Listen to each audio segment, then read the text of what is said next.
আসসালামু আলাইকুম। আমি Sanjita Ahmed Sohana, lecturer, department of civil engineering, Sonargaon university. আমরা আমাদের প্রিভিয়াস লেকচারে অটোক্যাডের বেসিক কনসেপ্ট নিয়ে আলোচনা করেছিলাম। আজকে আমরা একটা ইজি বিল্ডিং প্ল্যান করে দেখাবো। প্রথমে আমরা বিল্ডিংয়ে কিছু রুম আঁকবো। তো প্রথমে আমার একটা এরিয়া সিলেক্ট করে নিলাম যে আমি 40 ফিট বাই 30 ফিট এরিয়ার ভিতরে একটা বিল্ডিং আঁকবো। প্রথমে আমরা রেক্টেঙ্গেলের মাধ্যমে এরিয়াটা সিলেক্ট করে নিলাম। এইখানে আমরা সেট ব্যাক অর্থাৎ যে কতটুকু এরিয়া ছাড়তে হবে এইগুলো কিছুই আমরা আলোচনায় আনবো না, শুধুমাত্র 40 ফিট বাই 30 ফিটের উপরে একটা প্ল্যান আমরা ড্র করবো অটোক্যাডের মাধ্যমে। তো প্রথমে আমরা রেক্টেঙ্গেল সিলেক্ট করবো। রেক্টেঙ্গেল অপশন সিলেক্ট করার পরে আমরা মাউসের লেফট বাটন ক্লিক করলাম। ক্লিক করার পরে 40 ফিট দিয়ে ট্যাব দিলাম 30 ফিট, ইন্টারে ক্লিক করলাম। ক্লিক করার পরে এই যে আমার এরিয়াটা চলে আসছে। তো আমি চাচ্ছি যে এই বিল্ডিং এরিয়ার ভিতরে প্রথমে আমি 5 ইঞ্চি দেয়ালটা এঁকে নিব। তো অফসেটে ক্লিক করব। অফসেটে ক্লিক করার পরে 5 ইঞ্চি সিলেক্ট করব অফসেট। আমার কতটুকু লাইন ডিস্টেন্স হবে 5 ইঞ্চি, ইন্টার। এবার অবজেক্টটা সিলেক্ট করে ভেতরের দিকে সিলেক্ট করে দিলাম। দেখেন আমার 5 ইঞ্চি দেয়াল তৈরি হয়ে গিয়েছে। তো এখন আমি প্রথমে স্টেয়ার স্টেয়ার ড্র করব। তো স্টেয়ার ধরলাম, আমি এই সাইড থেকে স্টেয়ার ড্র করব। আমার স্টেয়ারটা হবে 10 ফিট। এইখান থেকে 10 ফিট লাইন আঁকলাম। লাইন থেকে এখানে ধরলাম আমার যত দূর লাগবে সেটা আমরা পরে দেখব। এবার এখান থেকে আমি একটা, আমাদের বিল্ডিংয়ে কি থাকে, ইনিশিয়াল ল্যান্ডিং এবং ফাইনাল ল্যান্ডিং, দুই ধরনের ল্যান্ডিং থাকে। একটা বিল্ডিং আমরা যখন উপরতলা থেকে নিচতলা যাই তখন আমরা কিভাবে যাই, প্রথমে নিচতলা থেকে উপরতলা যাই তখন আমরা কিভাবে যাই, নিচতলায় আমরা একটা ফ্লোর পাই, নিচের ফ্লোর থেকে উঠে সিঁড়িতে গিয়ে একটা ইন্টারমিডিয়েট স্ল্যাব পাই। ওই স্ল্যাব থেকে আবার আমরা উঠে আমরা ফার্স্ট ফ্লোরে চলে আসি, গ্রাউন্ড ফ্লোর থেকে ফার্স্ট ফ্লোরে চলে আসি। এভাবে আবার ফার্স্ট ফ্লোর থেকে ওই যে ফ্লোরটা আছে ফ্লোর থেকে যাব, অর্ধেক যাওয়ার পরে একটা ইন্টারমিডিয়েট স্ল্যাব পাবো, ওইখান থেকে আবার আমরা সেকেন্ড ফ্লোরে যাব। তো আমাদের এখানে কিন্তু আমরা দুই ধরনের স্ল্যাব পাচ্ছি, ইন্টারমিডিয়েট স্টেজ আর একটা হচ্ছে ফাইনাল ল্যান্ডিং। এগুলোকে ল্যান্ডিং বলা হয়, ফাইনাল ল্যান্ডিং, ইনিশিয়াল ল্যান্ডিং। তো ফার্স্টে ইনিশিয়াল ল্যান্ডিংটা আমরা ধরলাম 6 ফিট। 6 ফিটে একটা ইনিশিয়াল ল্যান্ডিং আছে, 6 ফিট এরিয়ার একটা ইনিশিয়াল ল্যান্ডিং আছে আমার। তো এখানে দেখেন আমি এখান থেকে পয়েন্টটা সিলেক্ট করে সামনের দিকে নিয়ে গেলাম, সামনের দিকে নিয়ে গিয়ে 6 ফিট লিখলাম। এক্ষেত্রে কিন্তু আমার নতুন লাইন সিলেক্ট হচ্ছে না, আমি কিন্তু এখান থেকে আমি লাইন অপশনে ক্লিক করে এখন কিন্তু মাউসে এখনো ক্লিকই করিনি, শুধুমাত্র আমি এই লাইনটার একটা পয়েন্ট, এন্ড পয়েন্ট থেকে সামনের দিকে গিয়ে 6 ফিট সিলেক্ট করলাম। এখানে কিন্তু আমার কোনো লাইন ক্রিয়েট হবে না, কিন্তু 6 ফিট দূরে গিয়ে আমার একটা নতুন লাইনে শুরু হচ্ছে। তো এইরকম দেখেন এখানে কিন্তু অনেকবার এই মাউসের এই এন্ড পয়েন্টটা দেখাচ্ছে, কারণ কি আমার এখানে অবজেক্ট স্ন্যাপটা সিলেক্ট করে দেওয়া আছে, অর্থাৎ প্রত্যেকটা লাইনের এন্ড পয়েন্টটা দেখাচ্ছে যে এইখান থেকে আমাদের লাইনের এন্ড পয়েন্টটা দেখাচ্ছে যে এখানে এসে সিলেক্ট হবে কিনা। কিন্তু আমরা তো এন্ড পয়েন্টে সিলেক্ট করবো না, আমরা কিসে সিলেক্ট করবো, মাঝামাঝি কোনো পয়েন্টে। তখন আমরা কি করব, এন্ড পয়েন্ট থেকে টেনে এই যে দেখেন এটার সাথে লম্ব যে জায়গাটা, এই জায়গায় চলে আসছি, এখানে একটা ক্লিক করব। ক্লিক করার পরে এখন আমরা বিল্ডিং এর রাইজার এবং ট্রেডের ক্যালকুলেশনটা করব, যে আমার কয়টা রাইজার হবে, কয়টা ট্রেড হবে। তো এই ক্ষেত্রে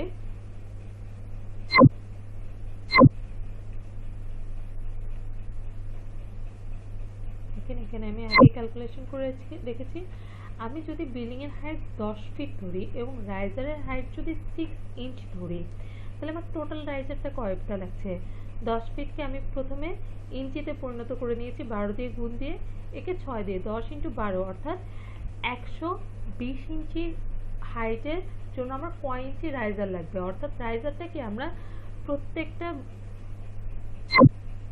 যদি আমার সিঁড়িটা এমন হয়, রাইজারটা হয় এইটুকু আর ট্রেড হয় এরকম, যে রাইজারটা যে এই যে হাইটটা উঠে আমরা যে এটার উপরে পাড়া রাখি, যেখানে আমরা পা দেই সেটা হচ্ছে ট্রেড, আর যতটুকু উচ্চতায় ট্রেডটা অবস্থিত সেটাকে বলা হয় রাইজার। তো এই হাইটটা ধরলাম আমি 6 ইঞ্চি, 6 ইঞ্চি ধরে ক্যালকুলেট করলে দেখা যেতে আমার টোটাল রাইজারটা লাগছে 20টা। অর্থাৎ ইন্টারমিডিয়েট ল্যান্ডিং থেকে ফাইনাল ল্যান্ডিং, ইমিডিয়েট ল্যান্ডিংয়ে গিয়ে আমার একটা যে ইন্টারমিডিয়েট স্ল্যাবটা থাকে ওই স্ল্যাবে উঠতে আমার 10টা নচ লাগছে। ওইখান থেকে 10 নচ রাইজার উঠে তারপরে আবার আমি যখন ফাইনাল ল্যান্ডিংয়ে যাচ্ছি তখন আমার আবার 10টা নচ রাইজার লাগছে। তো টোটাল আমার রাইজার লাগবে 10টা, কিন্তু আমার ট্রেড লাগবে 9টা। আপনারা গুনে দেখবেন যে আমার যতটুকু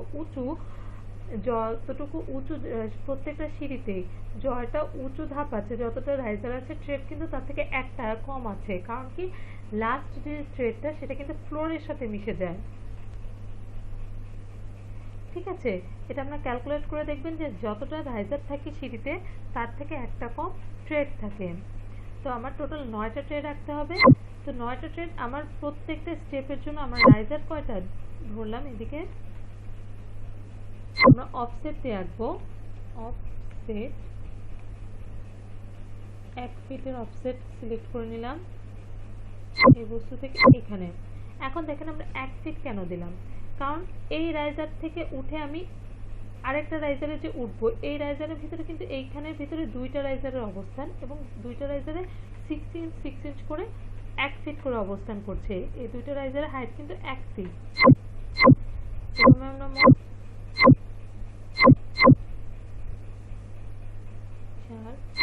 5 6 7 8 9টা ট্রেড আঁকা হয়ে গিয়েছে। এরপরে ট্রেড শেষ হলে আমার শুরু হয় ফাইনাল ল্যান্ডিং। ধরলাম আমার ফাইনাল ল্যান্ডিং 5 ফিট।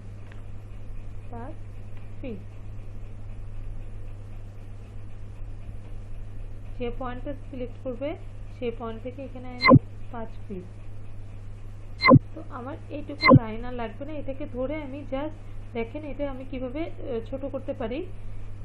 একে তো ট্রিম করতে পারি, অথবা এই লাইনটা সিলেক্ট করে এই যে 3টা পয়েন্ট দেখা, কিন্তু লাস্ট পয়েন্ট, মিড পয়েন্ট, 2টা এন্ডিং পয়েন্ট আর মাঝে মিড পয়েন্ট।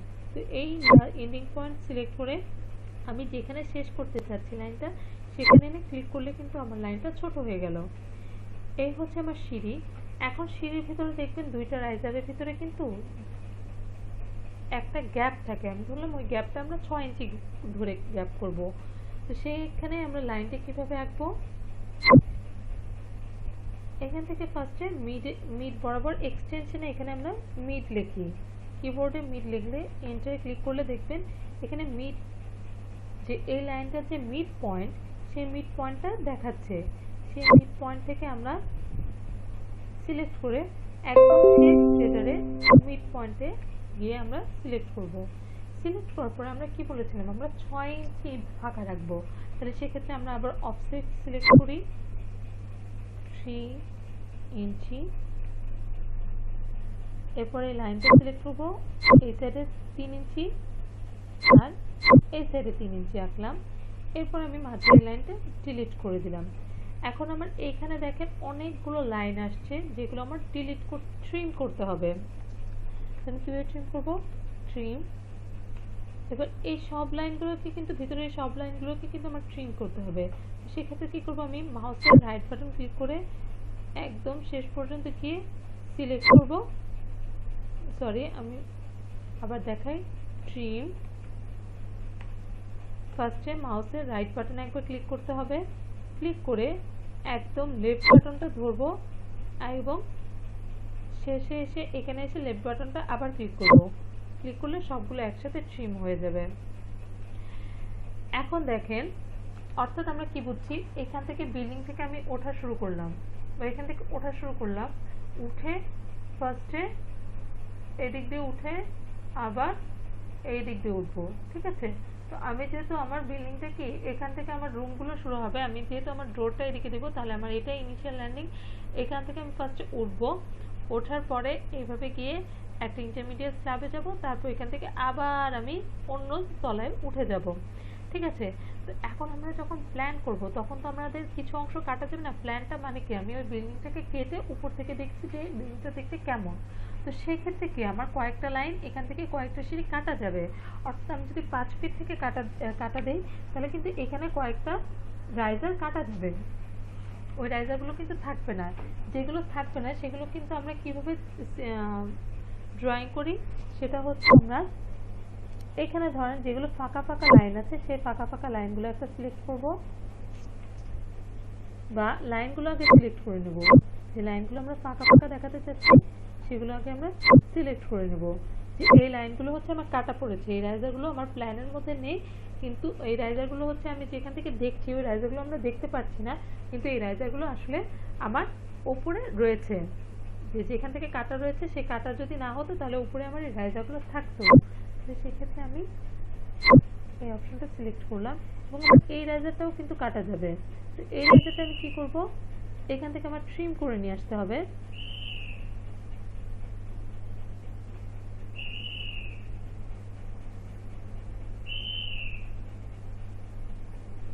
সরি, এই অংশটা ট্রিম করে আমি নতুন একটা লাইন আঁকবো।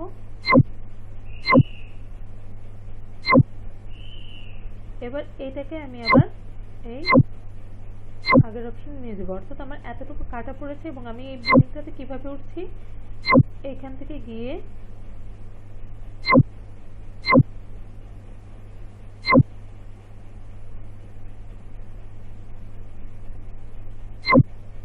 এখান থেকে গিয়ে এদিক হয়ে এইভাবে উঠছি। তো এখানে আমি দরকার হলে একটা অ্যারো চিহ্ন এঁকে দেই।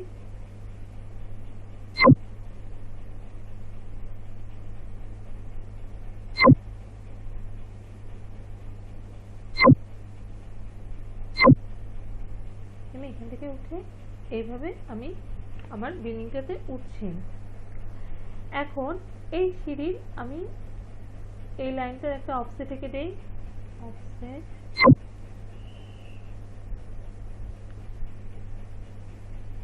5 ইঞ্চি,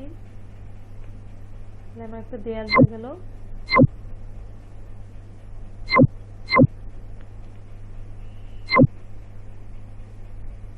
এটাকে বাড়াবো, আমি এক্সটেন্ড করব কিভাবে, এভাবে দিয়ে এসে এই যে এটার এন্ড পয়েন্টটা, এটা এন্ড পয়েন্ট সিলেক্ট করে আবার সোজা সামনের দিকে দিব, এটাকে এই এন্ড পয়েন্টের সাথে সংযুক্ত করে দেব। শেষ, এই আমার সিঁড়ি হয়ে গেল। এইভাবে আমি কতগুলো কিচেন ধরলাম। এবার হচ্ছে আমি একটা কিচেন আঁকবো, সেটা হচ্ছে 6 ফিট বাই 8 ফিট, সেটা আমি এখানে আঁকবো 8 ফিট। আমার অটোমোডটা অন করে নেই, 6 ফিট।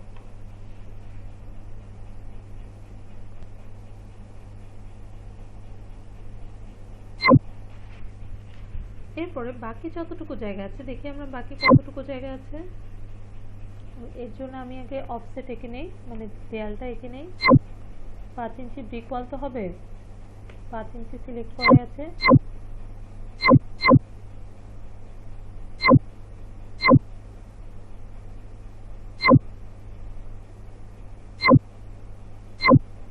দুইটা একসাথে সিলেক্ট করে নিলাম। এখন দেখেন এইখানে দেয়ালে দেয়ালে কিন্তু কোনো জায়গায় ইন্টারসেক্ট করে না। যে জায়গায় ইন্টারসেক্ট করবে, অর্থাৎ দেয়ালগুলো হয় কিন্তু দেয়াল যেহেতু একই ম্যাটেরিয়ালে আমার, সেক্ষেত্রে কি করতে হবে, এগুলো ট্রিম করে দিতে হবে যে এগুলো আমার একই ম্যাটেরিয়াল।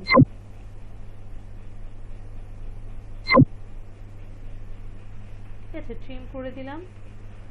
সেম,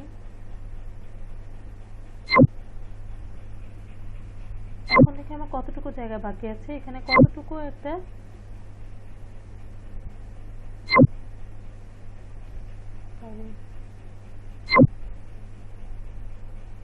ডিমেনশনে ক্লিক করতে হবে।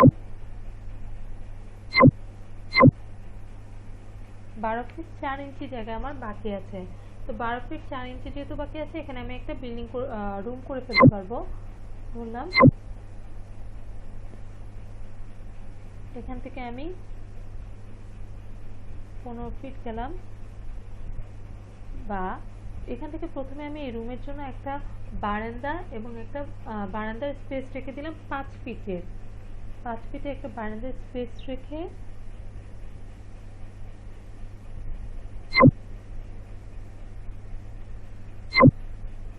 5 ইঞ্চির অফসেট দিয়ে তারপরে এখান থেকে আমি রুমের ডিমেনশন নিলাম, ধরলাম 10 ফিট বাই, এই দিক থেকে 10 ফিট যাব, 10 ফিট, আর এখান থেকে যতটুকু আছে ততটুকুই। এই হচ্ছে আমার একটা রুম।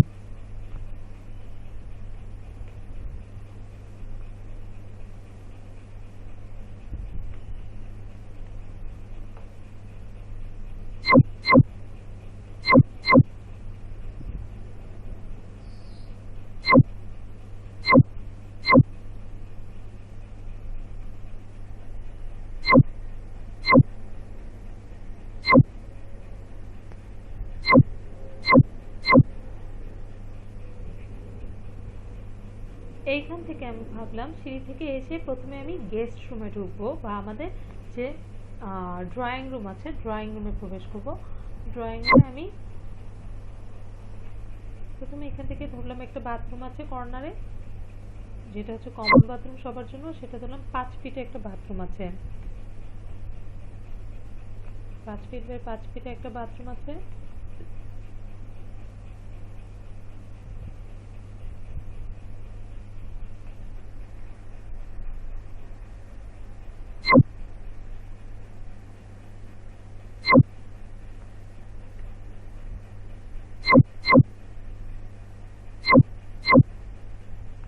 এইখান থেকে এখন যতটুকু এরিয়া আছে সেটুকু ধরে ধরলাম আমি পুরোটা আমার ড্রয়িং রুম।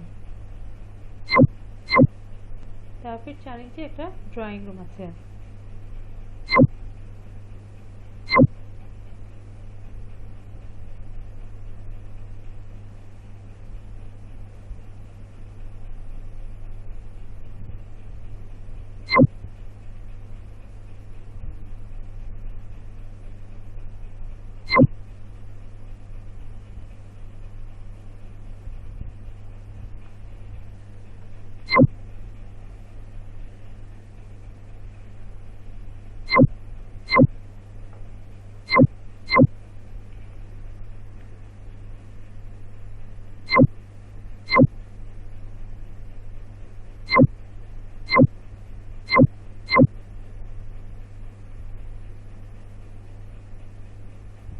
তারপর এখান থেকে আমি একটা মাস্টার বেড রাখবো। তো মাস্টার বেডটা আমরা সেম এখানে কিছুটা জায়গা রাখবো, ধরলাম 5 ফিট বা 6 ফিটের মতো জায়গা রাখলাম। 6 ফিটের মতো যেহেতু আমার মাস্টার বেডরুম কি, যে রুমটা আমাদের যে রুমের ভিতরে বাথরুম এবং বারান্দা দুইটাই থাকে সেটাকে মাস্টার বেড বলা হয়, অর্থাৎ সকল রুমের মধ্যে একটু বড়, একটু যেটা প্রধান রুম, মেইন রুম বলা যায় যাকে। এখানে 6 ফিটের একটা এরিয়া রাখলাম যেটা এই পর্যন্তই আসবে।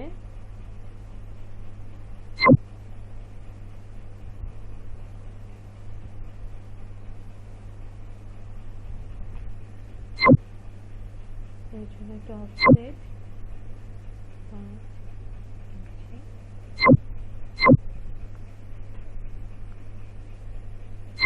এখানে কিন্তু আমার দুইটাই মাস্টার রুম হয়ে যাবে। আমি পরবর্তীতে বারান্দার মাঝখানে একটু জায়গায় বাথরুম বানিয়ে দিব।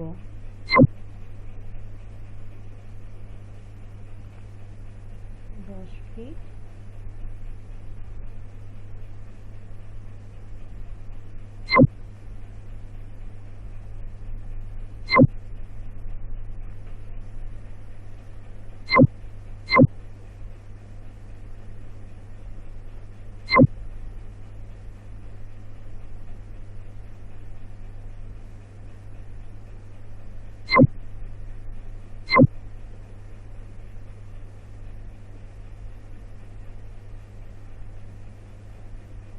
যেখান থেকে দেখাবে সেখান থেকে কিন্তু টেনে এনে এখানে সিলেক্ট করে দিতে হবে।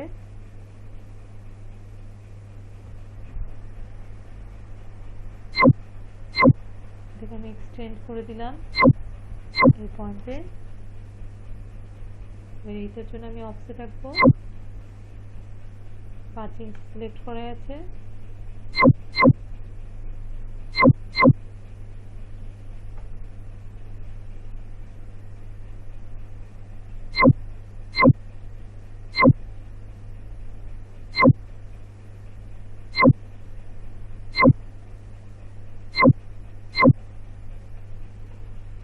এবার ধরলাম এখানে যে অনেক ফাঁকা জায়গা আছে, এখানে আমার ডাইনিং বসবে এবং এখানে আমি এই সোজা একটা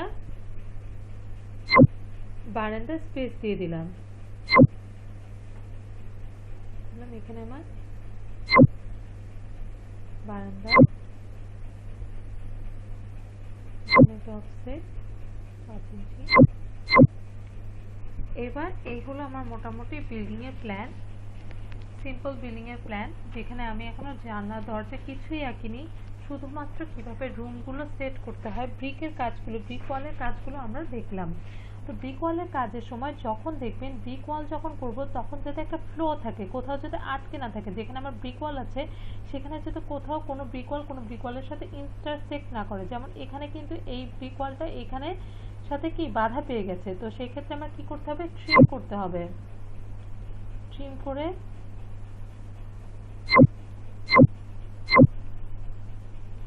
সবগুলো কিন্তু ট্রিম করে দিতে হবে। যেখানে দেখবো ব্রিক ওয়ালে বাধা লেগে গেছে দুটোর মধ্যে, সেখানে কিন্তু আমার ট্রিম করে দিতে হবে।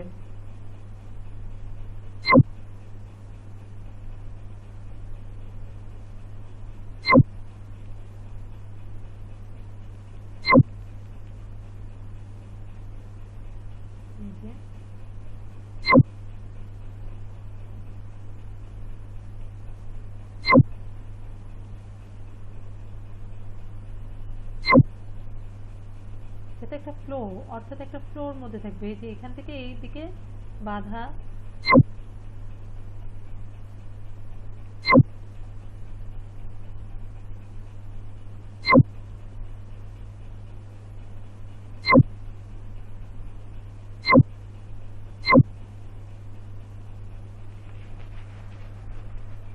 এবার আমি বলেছিলাম যে এই যে রুমগুলো যে আছে এগুলোকে আমরা এই রুমগুলোর মাঝখানে আমি একটা বাথরুম দেব। তো বাথরুমের জন্য ধরলাম এখানে 5 ফিটে একটা বাথরুম, এই সাইড বরাবর 5 ফিটে একটা বাথরুম হবে, 5 ফিট।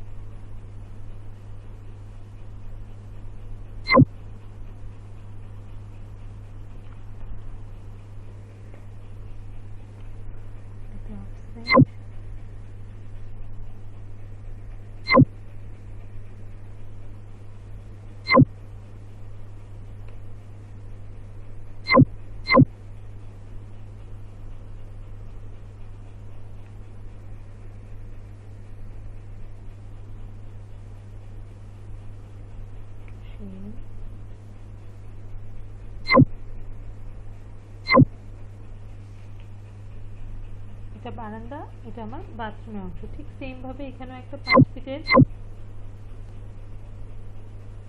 এখান থেকে গিয়ে 5 ফিট,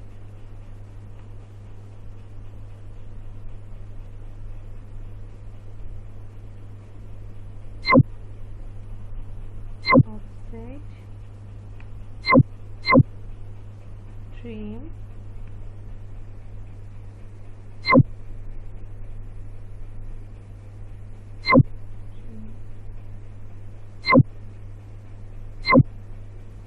এই মোটামুটি ছিল আমার বিল্ডিং এর একটা প্ল্যান, যেখানে জানলা দরজা এগুলো আমরা পরবর্তী লেকচারে দেখব। আজকে এই পর্যন্তই, ধন্যবাদ।